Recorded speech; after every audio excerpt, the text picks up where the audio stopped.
Welcome, everybody, to the Apostates Live with this shit show of an episode where my camera doesn't work and Eric's not here. Again.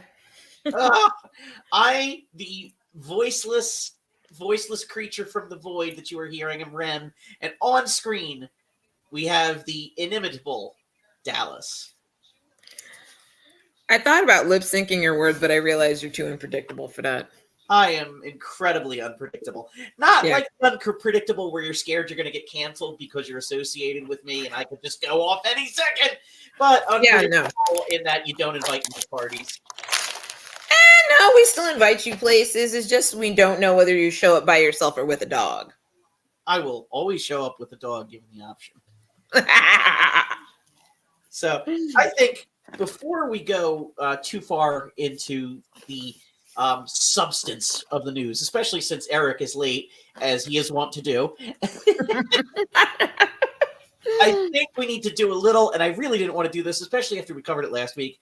I think we need to talk a little bit about Kanye, because last week when we talked again, we talked about he hadn't gone on Alex Jones yet. He hadn't what?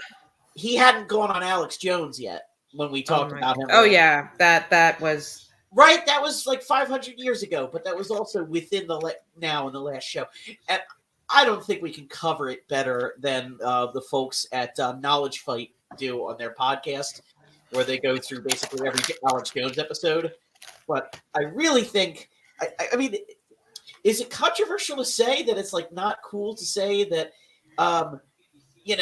you won't let the Jews say there's nothing good about Nazis? All I know is this.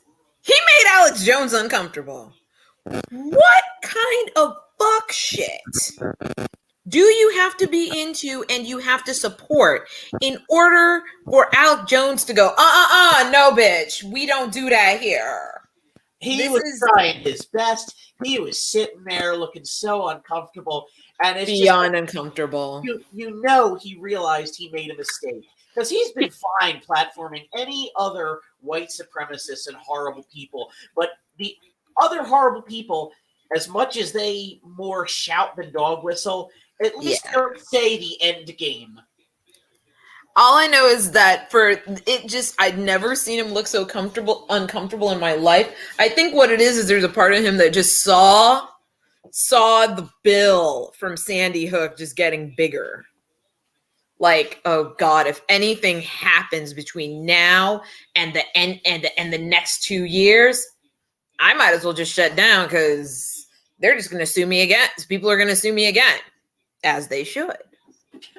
Well, it's funny. Like after he got the first verdict, he went on his show later that day and talked about how he was like developing a friendship with the two plaintiffs in the case, and like he got through to them and they were coming ready to hug him, and the lawyers pulled him apart, and it's just like, dude, stop talking about them.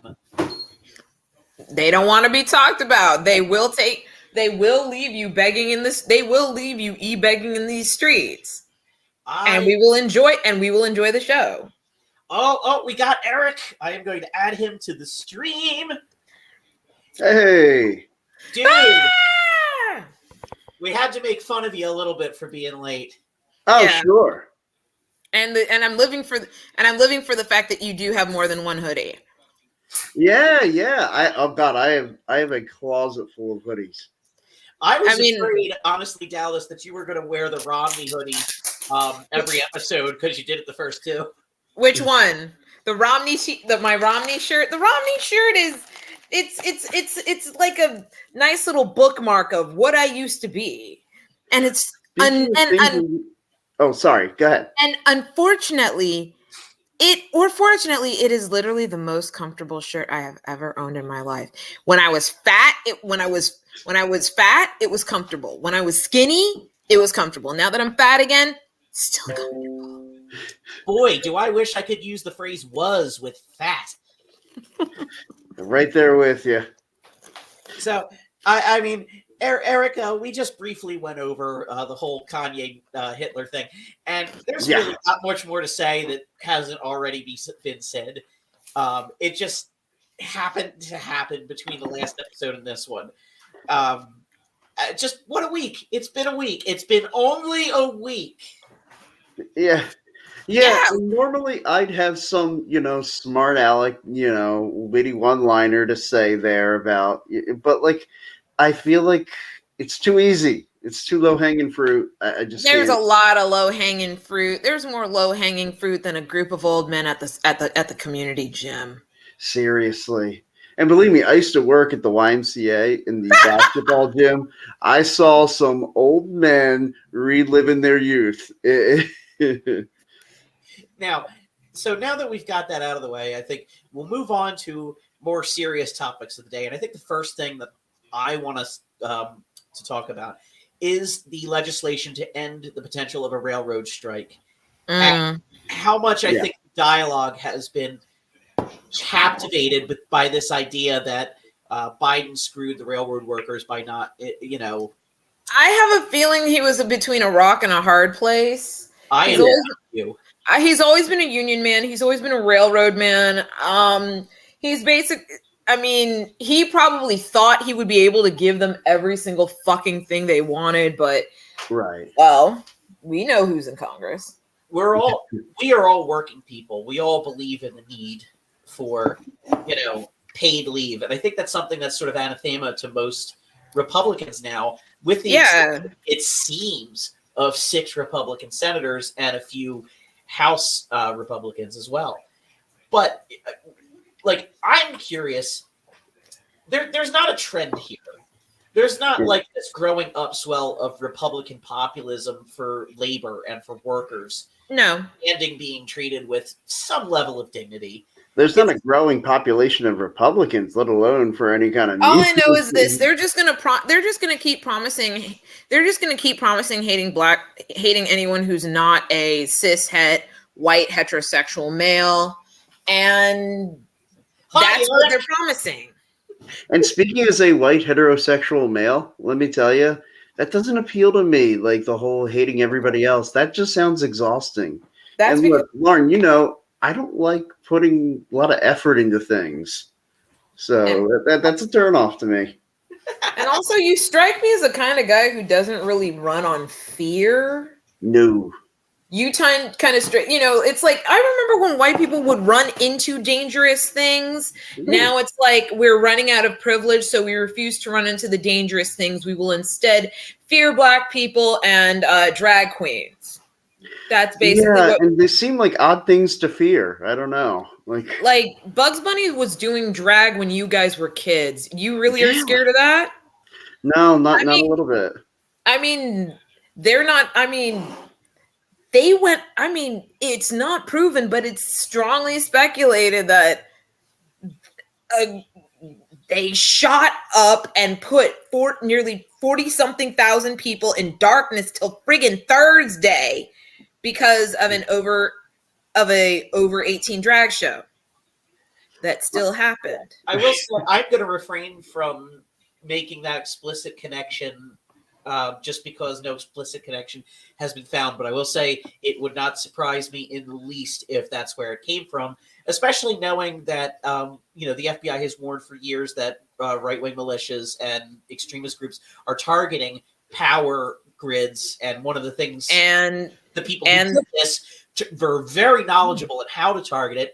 And the drag shows have been sort of the cause du jour of these right-wing mobs, so to speak. And the fact that the Homeland Security Department issued basically, hey, things might get a little rough, things might get a little swifty if you're a racial, religious, or sexual minority. And I'm just like, there was also like it always. There was like always that just had to close today in Myrtle Beach because of threats because of a drag show. I heard about that. And do not come between the people of Myrtle Beach and a good time. Yeah, them's fighting words. Yeah, I mean that's literally their raison d'etre for all of Myrtle Beach. Just like we are here for a good time, not a long time. Yeah. Those are my kind of people. Not even a great time. It just has to be a good time. Yeah. Good. good beaches, good mini golf, not great mini golf, but good mini golf. Right. Maybe a motorcycle show a couple times a year. And this is about it. Yeah. But to go back And to they like good beer, not great beer. I'm with it. Yeah. Yeah, it's basically like it's a mediocre better than a kick in the head time. Yeah, it does sound like it would be better than a kick to the head. Yeah. Yeah. I have loved my time at Myrtle Beach, but it was indeed always spent trying to better my experience with mini golf, and I had a great long weekend there that I cannot remember, but I know it was a great time. you didn't end up in jail, so I mean, exactly. it was a great weekend. If you can't remember it, but you did not leave on probation. Right. It's a success. It's a success. Yep. You just have to keep your eye on. Yeah. You just have to keep your eye on social media, unless this was pre-social media. Oh yeah, this is pre-social media. Oh yeah, so you had the most best of my time. Ventures were before social media. Man. Oh yeah, you had the best time. Me, on the other hand, I'm probably highly blackmailable. I hate to say. To go back a little bit to the railroad, Mhm. one thing I want to go back to is the idea that Biden was between a rock and a hard place, and I think that's really it. He attempted to negotiate a deal beforehand, and what they got was the deal they currently had. And I think a lot of people put the blame on him for not pushing harder, but what I really think is that the railroad owners knew they had him over a barrel. They knew that if they pushed the deal as is, it would pass with a filibuster-proof, veto-proof majority. And that if they added the sick time, it wouldn't even get cloture and would never pass. And we'd have to tough it out for a strike, and then it would become a Republican issue. Yeah, the Republican, and just to prevent that. Yeah. Oh yeah. Even though the Republicans had no productive solution, they would still be like, yes, they're the sickos in the window wanting a strike. That's part of what I discovered, and for myself, I'm a sicko in a window, but like I'm not that sick. Yeah, you're not the sicko in the window wanting a strike. You're a sicko in the window wanting something a little bit more base. Yes, I want like some. I know this is crazy to think about, but I want some common sense applied. Like that's part of what awakened me. Yeah, my sort of my evolution away from the Republican Party, and it became an issue with the constant government shutdowns and this near nihilism of the Republican Party and this lack of belief in anything other than obstruction. And they will level that charge at the other side. Fine. Oh yeah. Every chance they get. Well, what woke me to that was in through 2000, I'd say what was it, 4, 6, and like through those years, through the Bush years. Like all we heard was that how the Democrats in Congress were just opposing everything Bush did and Bush wanted to do. Well, after the war in Iraq, but that and then it was like, oh man, they just don't want to get anything done. They don't want to do anything. They just want to oppose all his Supreme Court justices, and the only one was Harriet Miers, and that's because Republicans opposed her. And then. Well, then, as soon as Obama went into office, it was right away. And I heard from your mother, Ren, how, we need to oppose. I'm like, wait, but that's like, we just did. Yeah, we became the party of. I'm like, y'all are becoming the party of no.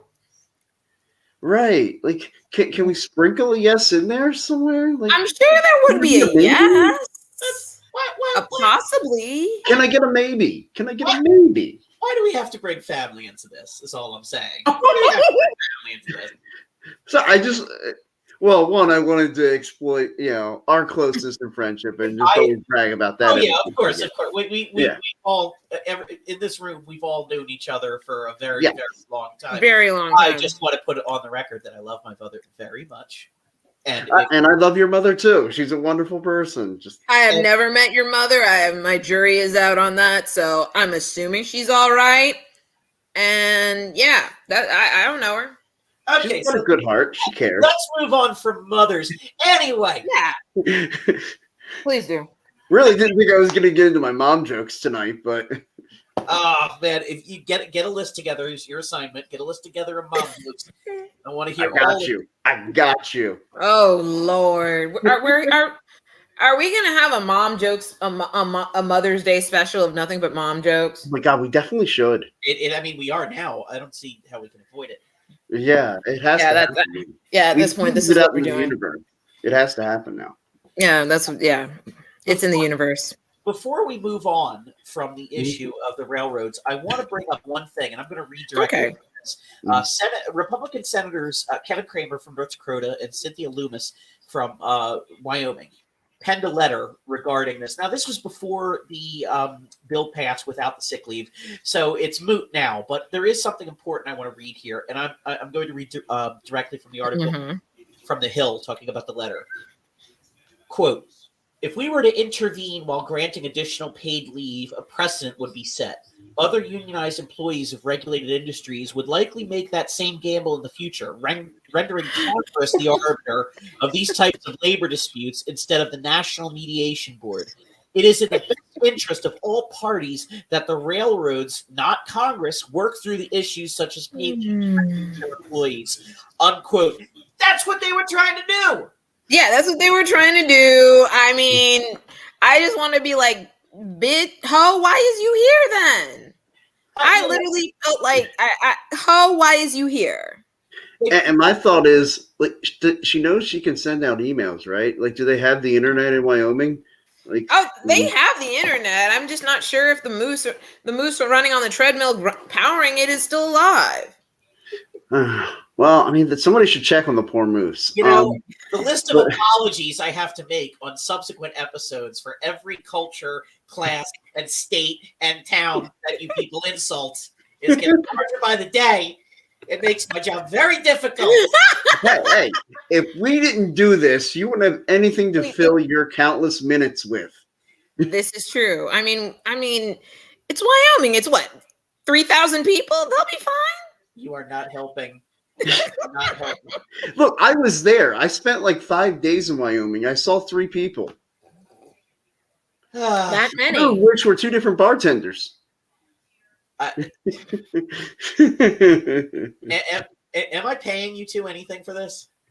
No, you are not. You're getting all this entertainment for free. All right, well, cut your salary by half. Can we double our? I feel like we should maybe we can get Congress to negotiate our deal.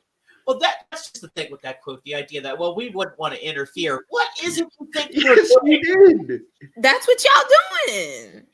Yes, you did. You meant to interfere. You interfered, and yeah. And this is why we at least own it.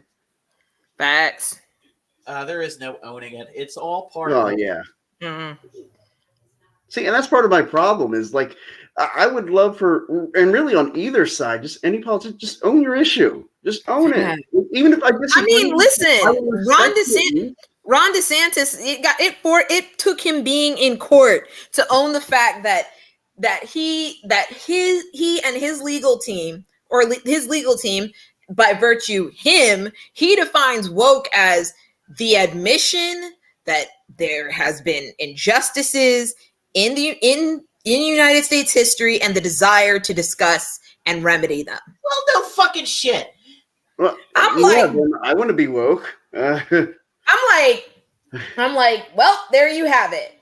Every time I keep telling people this, if Ron DeSantis does not want to be called a bigot, he needs to stop doing shit bigots like. Yeah, here's the thought. Don't be a bigot. You don't want to get called out for being a bigot. Don't be one. I think it's the fact that he has so little personality that I guess he's going to have to settle for bigotry as his personality. I think this is where we're going here. That Ron DeSantis has virtually so little personality, he'll accept bigotry as a personality trait. He is an absolute wet noodle. And the thing with, at least Ted Cruz, he has a very disturbing kind of charisma, but it is charisma. It's something that has a magnetism towards assholes. It's not something that but Ron DeSantis is basically a vessel for bullshit. His ideas are all that are on the table, the shitty ideas. But him, nobody looks at him and says, wow, that guy lights up a room. That guy's got presence. And it's like, and I know, Ren, you've heard me say this before, and when I talk about certain candidates and I say that person seems presidential, there's nothing about DeSantis that comes out to me and screams, you look presidential. I'm not going to agree with that because I live in Hell World. I live in his domain.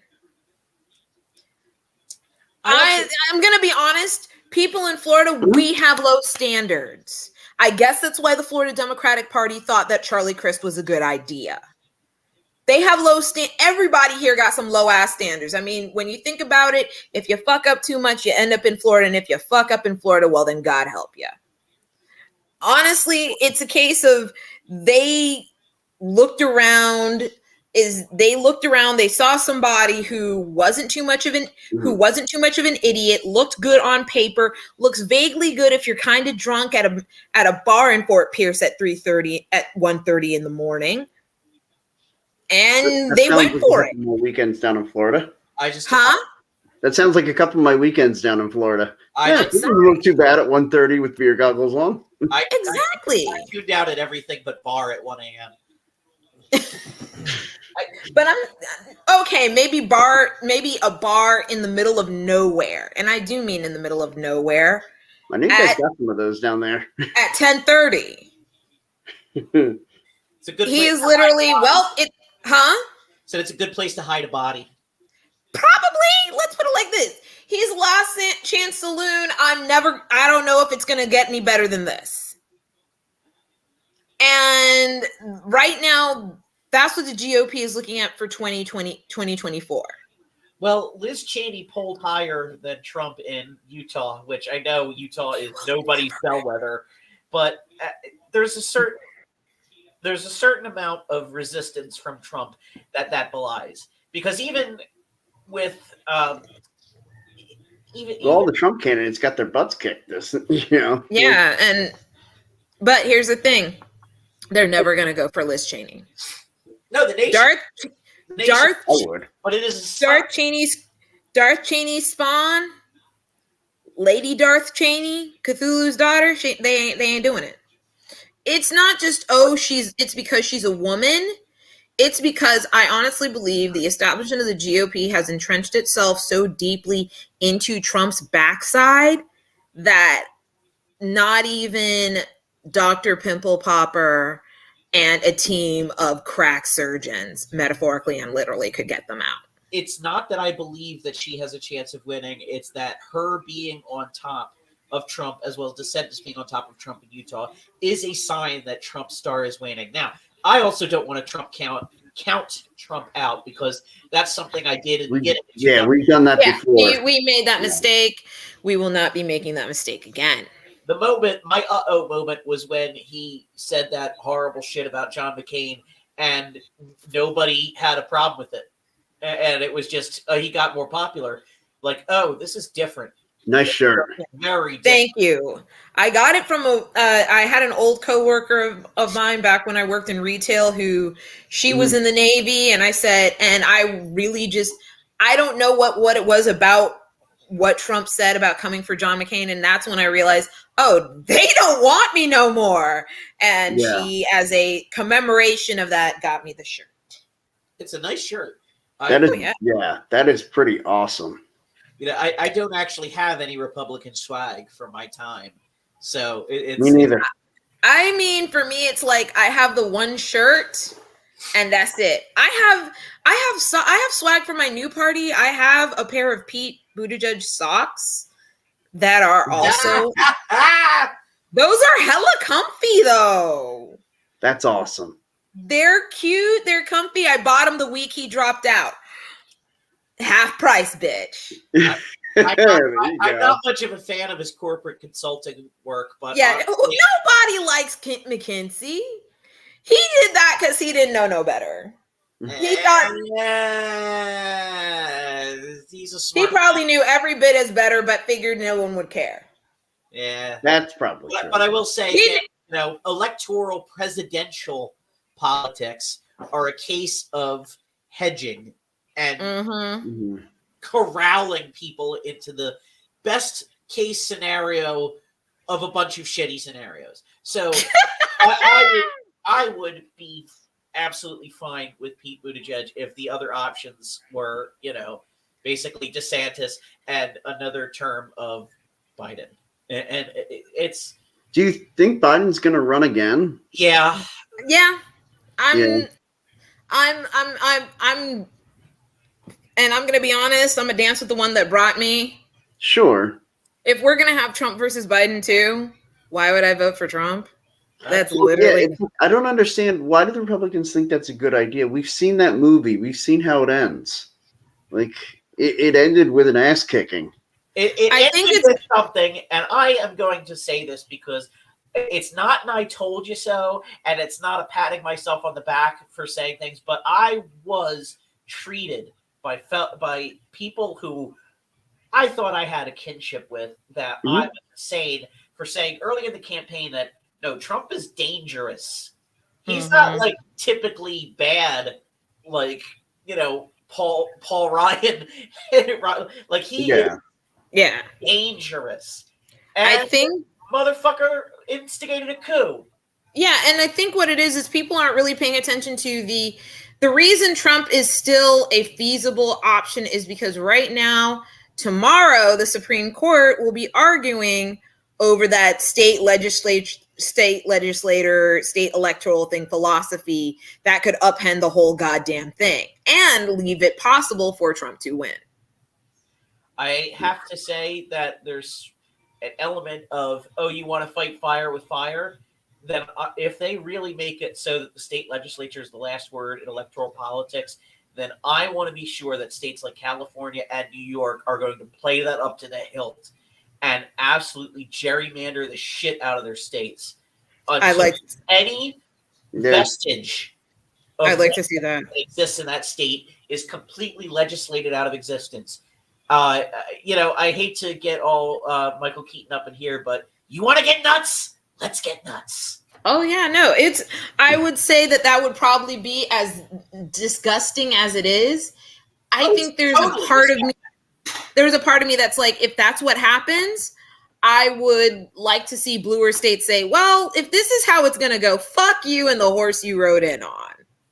Yeah, and I mean, they'd be smart to do so.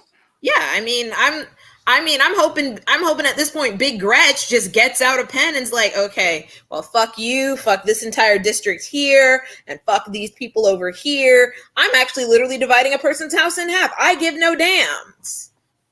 And it's not something I like, but if you like, it's one of those things where it's like basically like if you're in one bedroom, you're in one district, and if you're in another bedroom, bitch.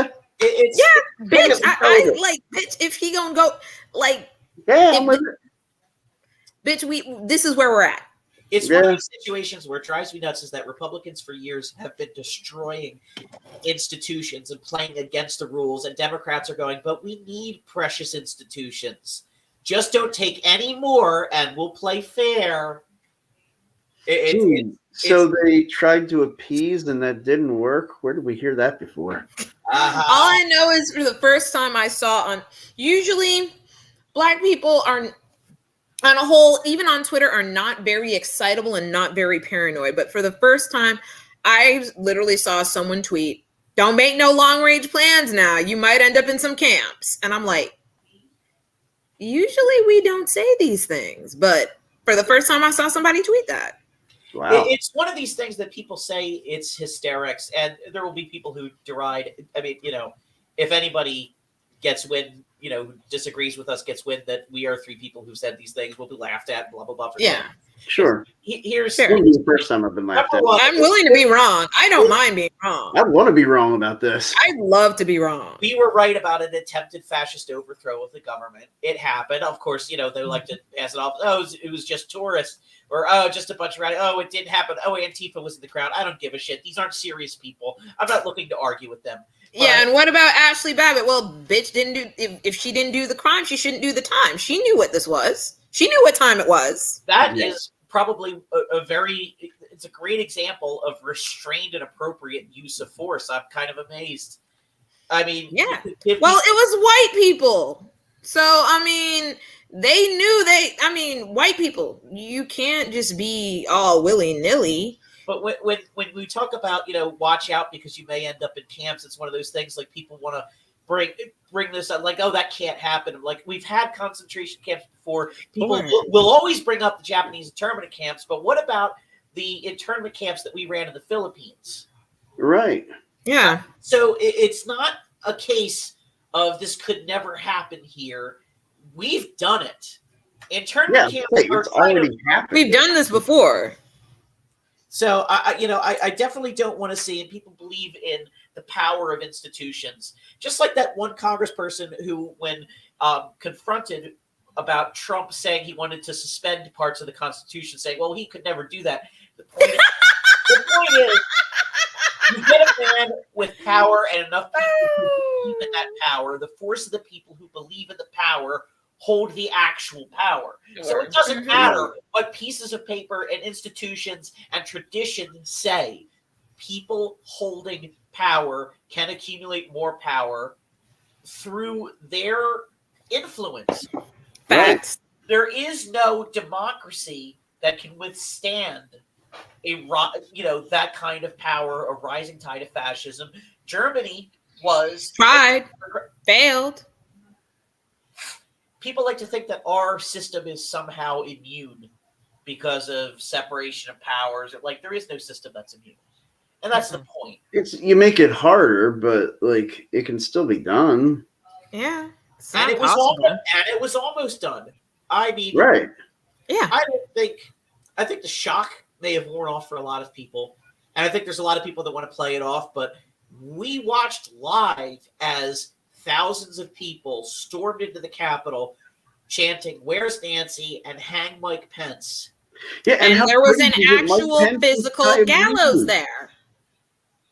And it comes down to, if a group of congressional aides do not remove the electoral college certificates from the chamber, if Eugene Goodman does not warn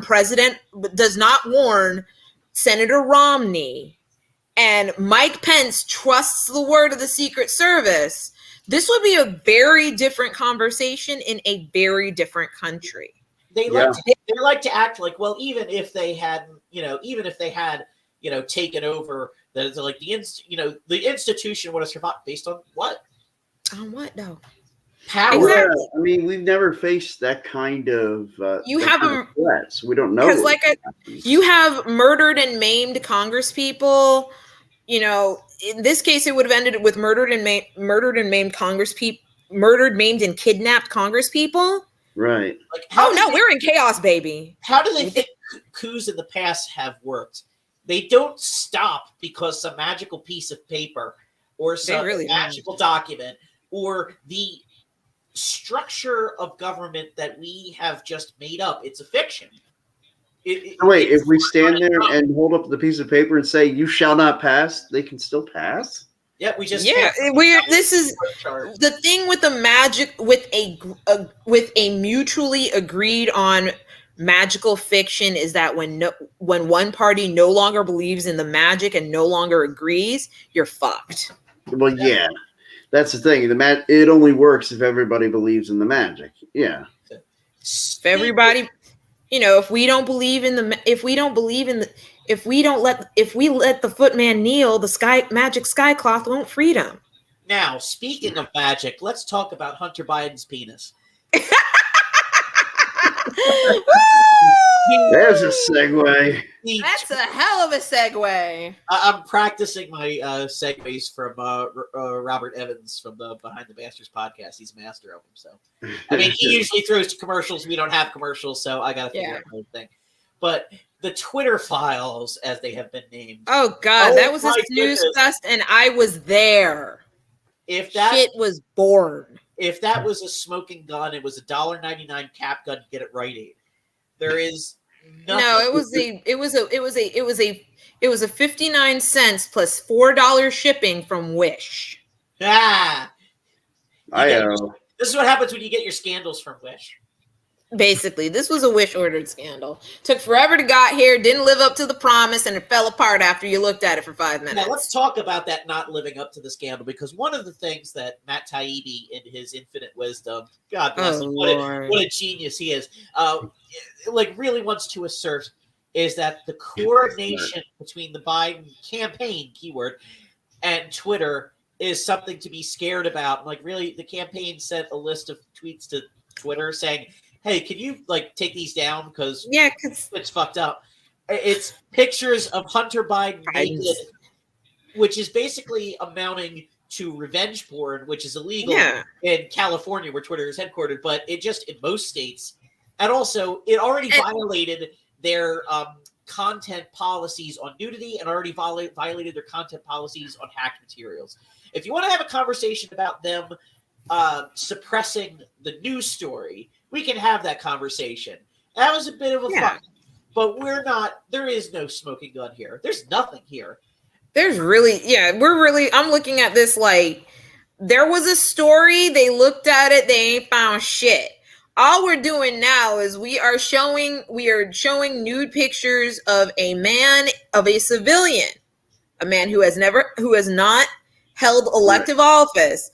You are taking nude pictures of a civilian undergoing recovery from opioids and other substances to make a political point. And on top of that, they mentioned, of course, and I don't get the point. that the White House also communicated with Twitter for stories that they requested to have taken down. The White House, of course, being a government entity in its official capacity, asking them to take things down. We don't have any information about what that list is. I would like to see what they asked. I also would like to see. I mean, if we're gonna if he gonna do it, if Apartheid Clyde gonna do a doc drop, that's the doc drop we actually want. I have to say, if there are more Biden dick pics, I'm out.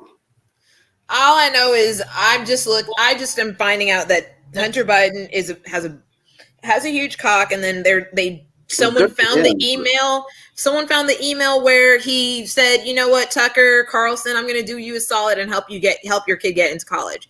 That man has a big dick and is nicer to people than they deserve. Yeah. All I will say is there's also something glaringly missing from this, and that is still evidence of any actual wrongdoing from Hunter Biden in his and I mean illegal wrongdoing. I don't like the fact that he was leveraging who he was to get positions in companies. But I hate to say it, a lot of people do that shit. Yeah. I mean, what president has children we know of that has done that in the recent past? All of them. I don't like any of it. I don't like when Hunter Biden does it, and I sure as shit don't like it when what's his fuck's oldest daughter? I don't even remember. Ivanka. Yeah. No one likes it, but here's the thing: if you're gonna be out here dragging Hunter Biden like this, no, you got to make room for Ivanka, and you got to make room for Jared, and you got to make room for Amy Carter. You got to make room for all of them, because they've probably all done this at some point.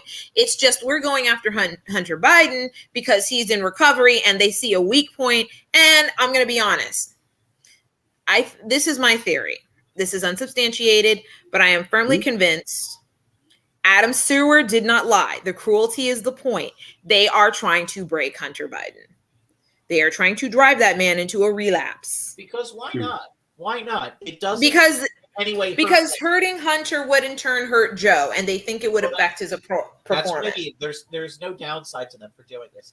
But what's glaringly missing from this whole thing is that these people have had this so-called laptop for so long. Where is the actual evidence of Joe Biden's complicity in any kind of criminal conspiracy or even something mildly shady? And it's been passed around more than a bowl full of ditchweed with a bunch of high schoolers. That laptop been passed around and been through so many hands. And as someone who went to, a suburban white high school, I know how much that weed gets passed around. Can verify. We went to the same high school. But Yeah. like I said, that laptop been passed around, been through so many hands. No competent cybersecurity agency is going to look at that and be like, "Oh yeah, no, this is unimpeachable evidence." None. But it won't matter. It won't Yeah. matter. They keep trying. Already made a shitty right-wing movie out of it. You might as well. Oh God, what happened to Robert Davi? All I know is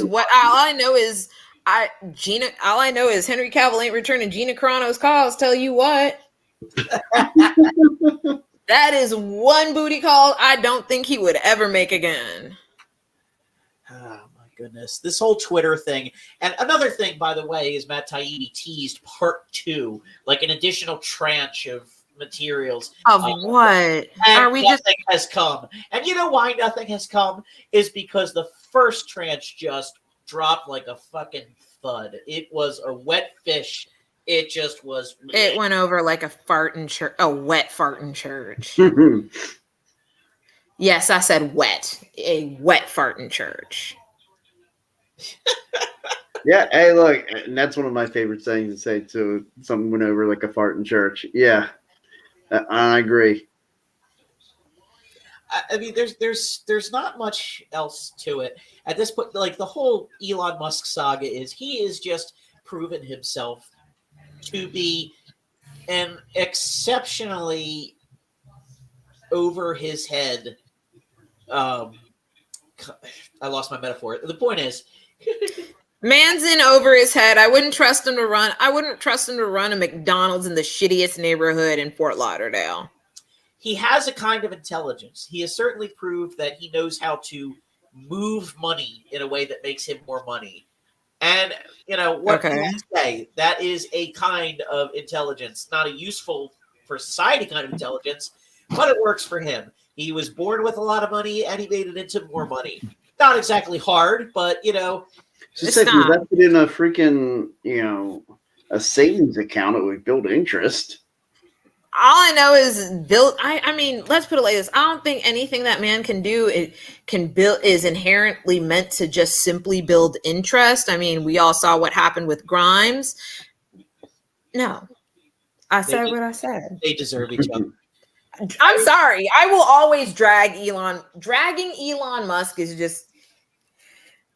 I don't care that he has more money than me. He's a charmless relic of apartheid era South Africa that tries to have people forget that.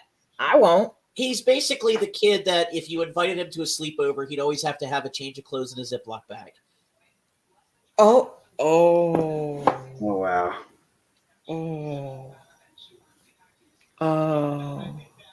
We gotta let that one breathe a minute. Yeah, we gonna need to let that breathe. Oh dear. Now, I saw him recently in an article, and I unfortunately don't have it in front of me, so I don't have the exact quote. If I misrepresent it, my apologies. But he was saying something along the lines of, I've seen a tweet that if true, blah, blah, blah, something about, Twitter interfering and Twitter influencing the Brazilian election on behalf of Lula. And all I can say is, you're the CEO, president, everything of Twitter, and you got this information from a tweet. You didn't get a memo or something internal from the company saying, hey, by the way, here's this activity that might show this. No, some conspiracy theorist asshole. I'm just saying here, like, whose man's is this? Whose man's is this? His sourcing is as thin as Alex Jones's. He just sees the thing and suddenly, oh, that's very interesting. He's got no discernment.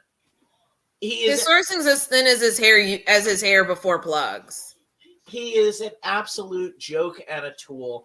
The fact that he's a billionaire, I'm sure, is a very easy way to say more successful than you. I'm like, yeah, more successful, but he's also a fucking joke. He's not a serious person. He really isn't. He's not a serious person. He's somebody who thinks he's so much more intelligent than he is.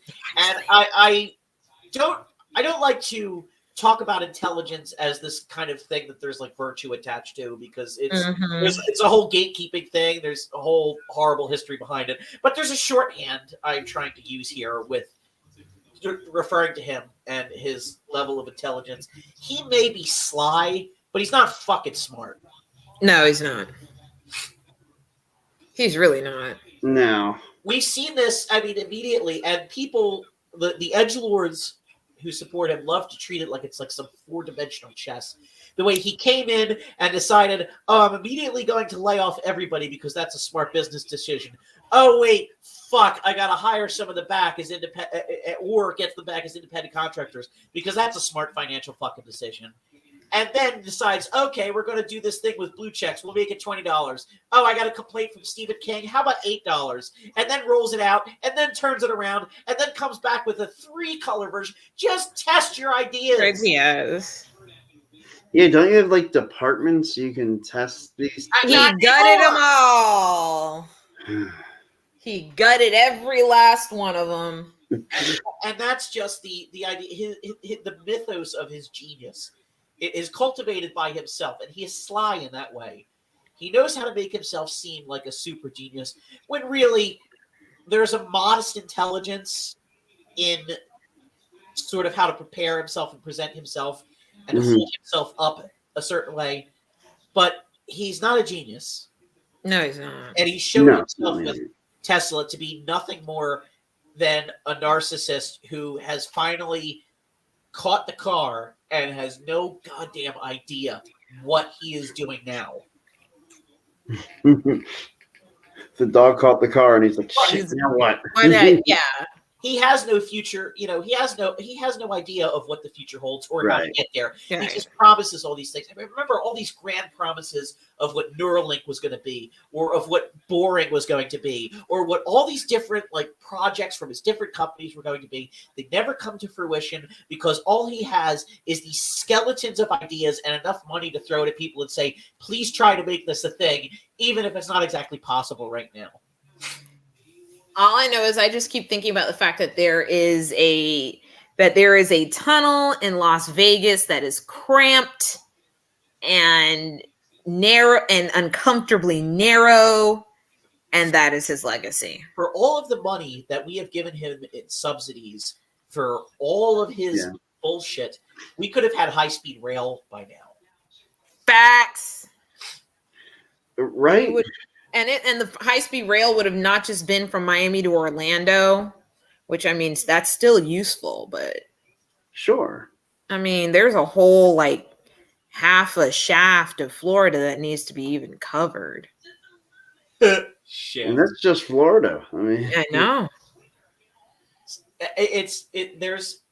There is this really just relentless stupidity I'm tired of hearing from Elon Musk, and there to a certain extent it's going to be, oh, I'm triggered by Musk. And I'm like, no, not triggered. Just like I'm fed up with dealing with these wealthy narcissists like Ye, like Elon Musk, like Donald Trump, who have all the money in the world to make their problems my problems, and not a lick of sense between them. Go to fucking therapy. You have money. You don't need to worry about deductibles. You can just go to therapy. You can literally throw $5 million at a therapist, and they'll at least try to get to the bottom of your damage. The thing is, they're too narcissistic to actually accept the help. You feel like the lady in Airplane. Jive turkey don't want to help. Jive turkey don't get the help. Oh man, that's a movie I haven't seen in 20 years. Yeah, God, it has to have been at least that long for me too. Wow. But I think, we've talked about enough topics that are divisive and cause arguments. So why not discuss Baby It's Cold Outside? Yes, this sounds like fun. I mean, it is Christmas. Because 'tis the season. I've already been knocked out of Whamageddon. I'm pissed off. I'm ready to just pass this misery onto the world in whatever form I am capable of. What is Whamageddon? I forget. Yeah, you basically have to make it from Thanksgiving, the day after Thanksgiving, through Christmas without hearing the original version of Last Christmas by Wham. But yeah, I would have lost that if I was still in retail. Oh yeah, I was gonna say I lost that in like the first hour on Black Friday. I lost it a couple days ago, and I was so angry because I was streaming Christmas classics at home. It was a station that plays all that shit from the 40s and 50s. I don't And then- know why. I thought I was safe. I thought it was curated better. Not Amazon Music. Yeah, I'm going to say I put that one on you though, man. Like I think that's on you. Like you played with fire there. I flew too close to the sun. You did. Yeah, that you did. So I guess let's get it out of the way. It's been litigated to death, but I think I really want to say the one thing about Baby It's Cold Outside is that I get it. It is rapey as shit.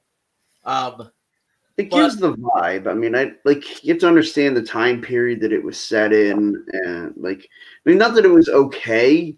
But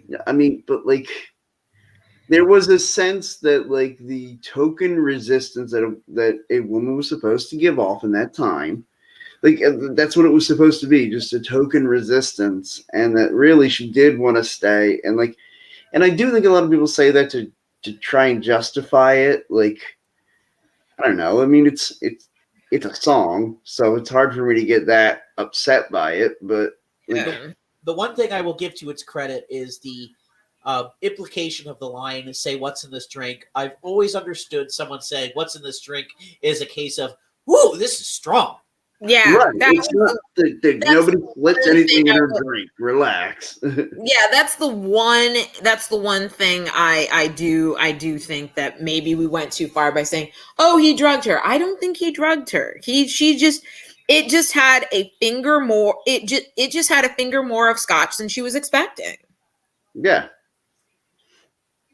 And I admit, I always picture it as a female soldier visiting a friend on leave. I don't know why I always picture it as a female soldier, but I do. Why not? You don't get any sense of their identities. So it's like I always picture it like she the one has siblings. The girl has siblings, so huh? All we know is that the girl has siblings, and Yeah, they're gonna ask questions. So I always assume that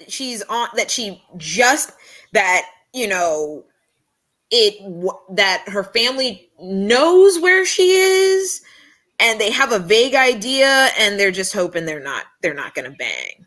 My because idea what will people think? Based on the based on the playfulness of the way they sing the song together, it always had that role play-ness to it. The idea that these are people who aren't actually serious about what they're saying. They're trying to make a game of it because they want to smash, but socially they really don't know if at the times they really should. They're two unmarried people, blah, blah, blah. It's just a whole thing. It's a vibe I get.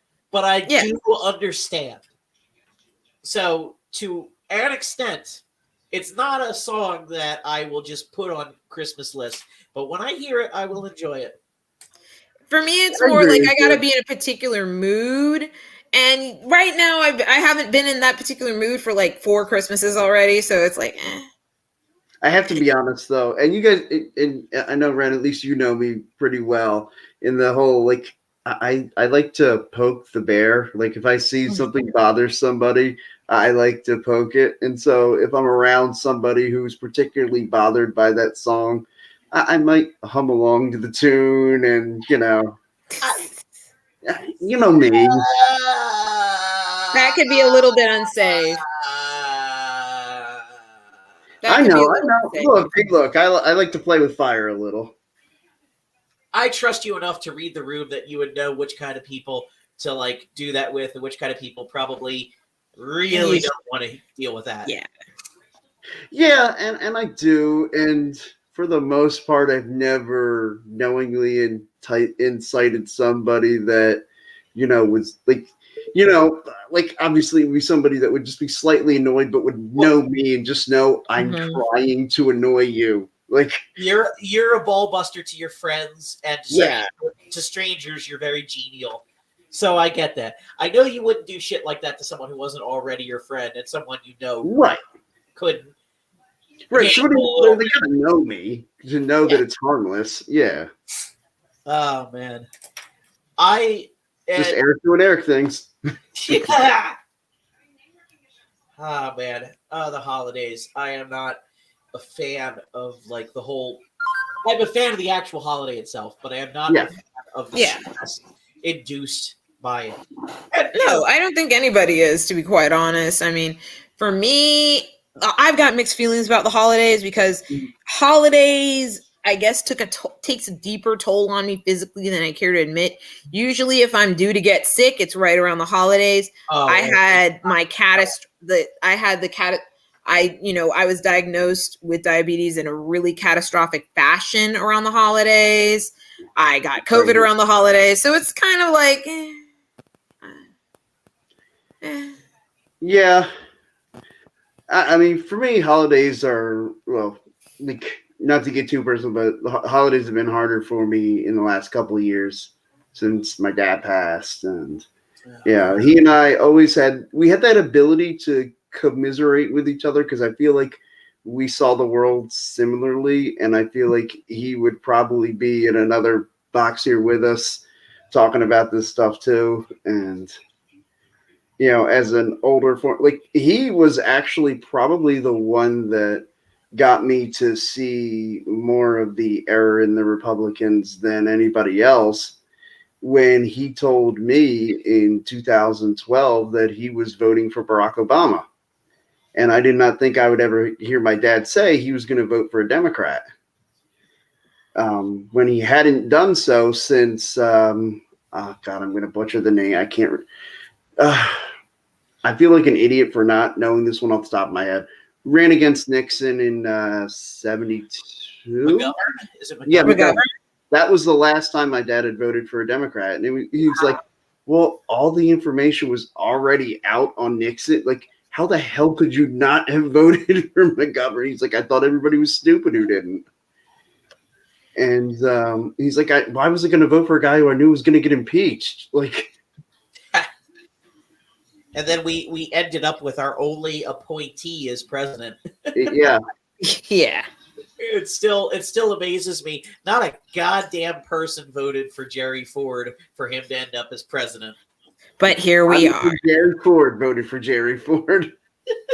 You know what? I mean, you're right. I don't think anybody voted. I mean, you're right.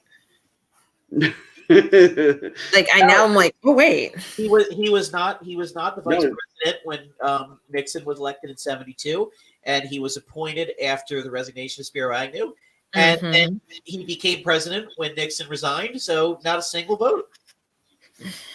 And here we are. That was the last time my dad had voted for a Democrat, and when he told me he voted for Barack Obama, that made me stand up and take notice.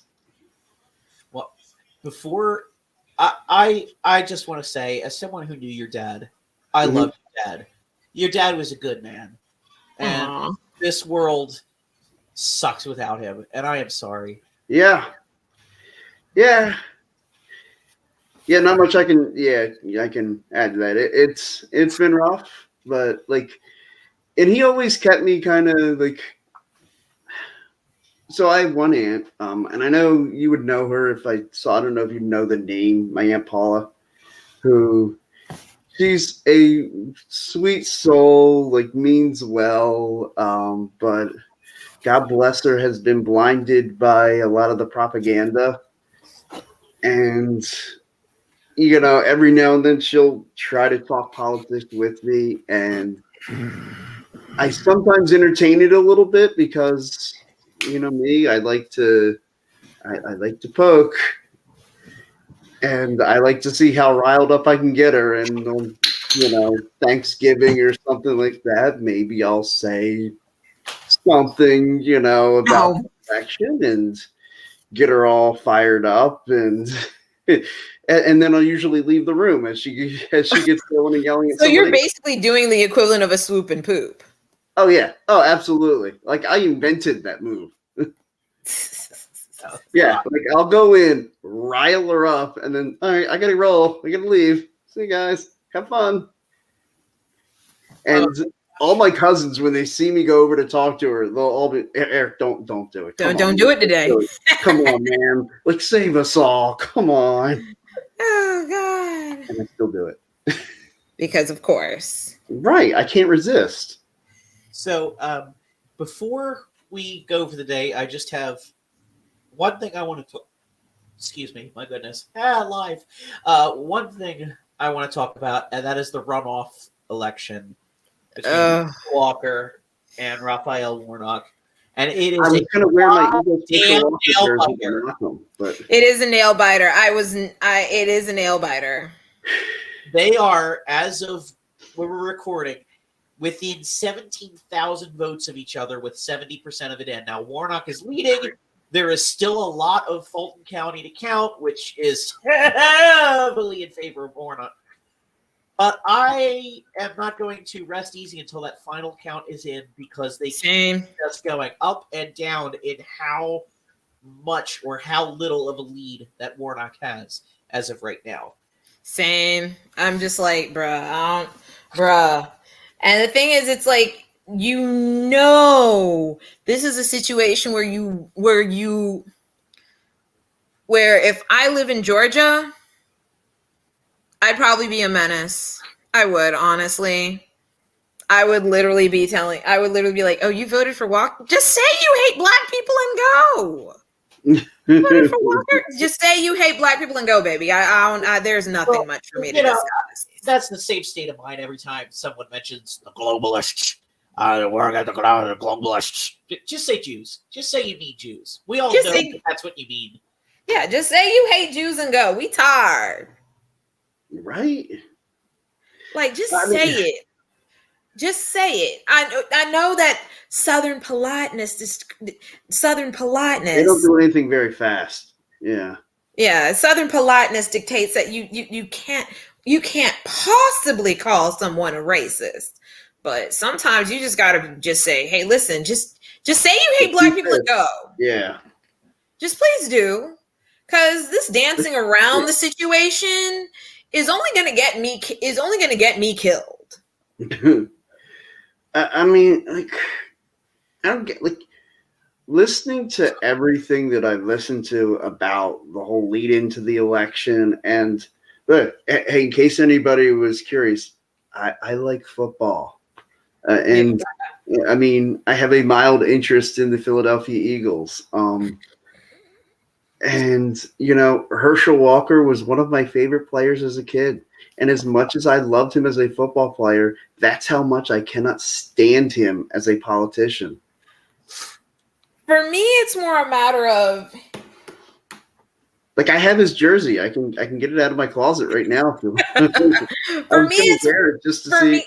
Again, I like to poke. For me, it's a matter of the fact that the Republicans even bothered. They literally said, "Fine, we'll take any black person. Yes, even that black person." Like, this man is literally a walking stereotype of every horrible thing people have yelled or accused black people, especially black men, of as they've slipped the rope around their neck. Right. Like, and y'all don't one time, and I've met him more times than his son did. Oh my God. Rest in peace. Oh, bro.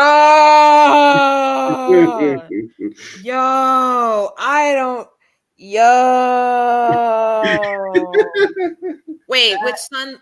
Wait, which son though? The one that's on that video talking about, how Herschel Walker, Christian, had a bunch of kids. Yeah. Oh, you mean the Grinder reject? Yeah. Yes, I said it. The Grinder reject. So he is currently up by at this point like 13,000 votes. So this nail biter is going to go on for a while. We're obviously not going to live stream it. Maybe 2 years from now we will live stream the presidential elections, but that's not going to be a thing we do. And so, we definitely need to. We definitely. Oh yeah, we might have to. That's not going to be a thing we do tonight. Is what? No. But live streaming the presidential election, and we get to see how unhinged the both of us are going to become. Yeah, no, I'm down. I'm down. And drunker. Hold on. So I can sit here and I can poke the both of you the entire time. I didn't say all that. In the, Did in the not I sigh. meant metaphorically, not in. metaphorical sense. I got that. Yeah. I got that. Okay.